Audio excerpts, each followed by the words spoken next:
You wrote an article a couple days ago in the New York Times that suggested... It was in the Huffington Post. ...that it was over. The election was over. Well, what I said was after the debate, I thought that we now know who the next president's going to be. You need to be very careful if you run on experience or readiness to be president. Then you debate your opponent. Nixon did it with Kennedy. Carter did it with Reagan. And McCain has just done it with Obama. And I think people watched that debate. They said, this guy passes the threshold on national security. We can trust him to be president.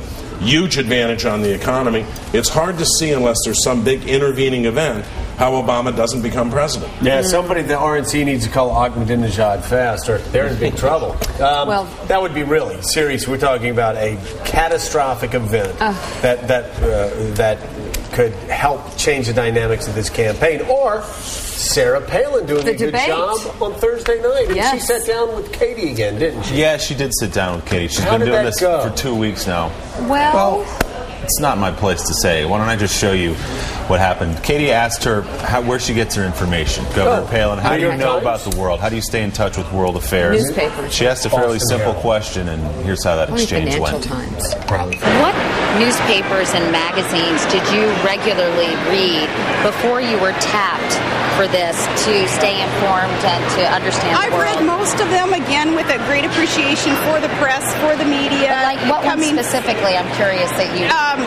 all of them, any of them that have been in front of me over all these years. I have a vast variety of sources where we get our news to. Alaska isn't a foreign country where it's kind of suggested. It seems like, wow, how could you keep in touch with what the rest of Washington, D.C. may be thinking and doing when you live up there in Alaska? Believe me, Alaska is like a microcosm of America. Okay. So, Bob, here's what we've been saying this morning. She obviously reads newspapers. She's not a dumb woman. But do you think the McCain campaign has her so tightly wound that she's scared to say anything that will fall out of their talking points? I'm not sure that she has much of a base of knowledge of public issues beyond those that concern Alaska, like energy and oil. And so I think she's had real trouble when she's gotten beyond that. And my guess is she doesn't look at the New York Times, for better or worse. Her own constituency may like the fact she doesn't look at the New York Times. They've got her in Sedona, Arizona. They're pumping as much information into her head as possible. But I think what they're going to do is back off a little bit and say the only tactic we have available is every time you get asked a question, here's an attack you can launch on Obama. Just go after him on the economy. Say that he's going to raise taxes. And then the burden falls on Glenn Ifill, the moderator, as to whether or not he's going to look at her and say, you didn't answer the question. What I really want to know is X. Willie, what was that story about Glenn Ifill? Well, there's a story just came out. She's obviously moderating the debate on Thursday night. She's got a book coming out, apparently on Inauguration Day, called The Breakthrough, Politics and Race in the Age of Obama. So, some people on the right saying that she's in the tank for Obama. Perhaps. I would say some people in the middle would be also concerned with that. But wait a minute, Joe. It's not just about Obama. It's about you'd agree that was that we've seen a breakthrough this year. Whatever the outcome of the election, we've seen a big breakthrough. The age of Obama. No, but I didn't. Well, it's certainly the year of Obama. We didn't imagine that in our lifetimes, most of us, we would see an African American nominated for president of the United States. Shrum, unless you're for the Democrats, you want a moderator that's writing a book about the age of Obama. You know what? I don't think that's fair. I think Glenn Ifill. Look, I've seen Glenn Ifill over the years. I've gotten really mad at her on occasion when she's moderated these debates. She's been tough on Democrats. I think she's going to be very, very fair.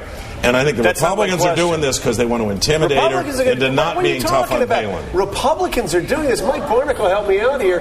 What if Jim Lehrer had written a book about the age of Bush, Breakthrough, the age of Bush in 2004? Well, Wouldn't journalists be concerned? Well, the flip side is, no, they would. They would not. They wouldn't be as concerned if it were someone from the right side of the spectrum, or the more conservative side of the spectrum, writing a book about a candidate. Then would be in the media would be killing that person. Gwen Ifill's going to get a free pass here, more or less.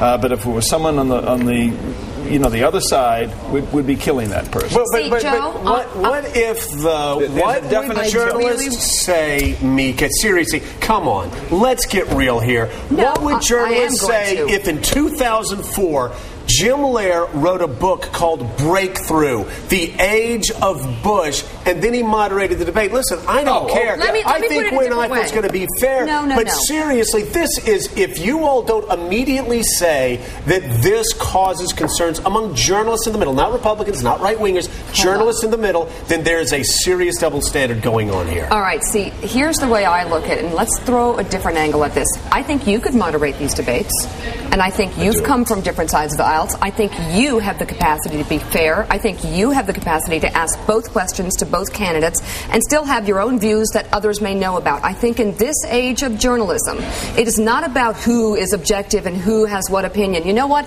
Everyone has an opinion. We're smart enough to have opinions. That's why we're here. The question is, can we be fair? Gwen Ifill can. If I knew that I was going to be moderating a debate, I would pull back so far and make sure that I did absolutely nothing that would call into question my fairness. I would also work around the clock to scrub my mind of bias, which I try to do, but the burden would be even higher on me if I were moderating a national vice presidential debate.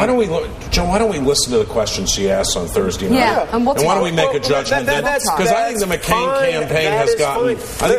Now, this isn't you, but the McCain campaign has made a big mistake, in my view, going after the press time and time again, and in the end, you don't win that argument. I think everybody's missing my point. I think Gwen Ifill will be fair. I think, though, this was an unfortunate thing, and I think the media, as you said, is going to give her a free pass. If this were slanted towards McCain, they would be all over her. They would kill her.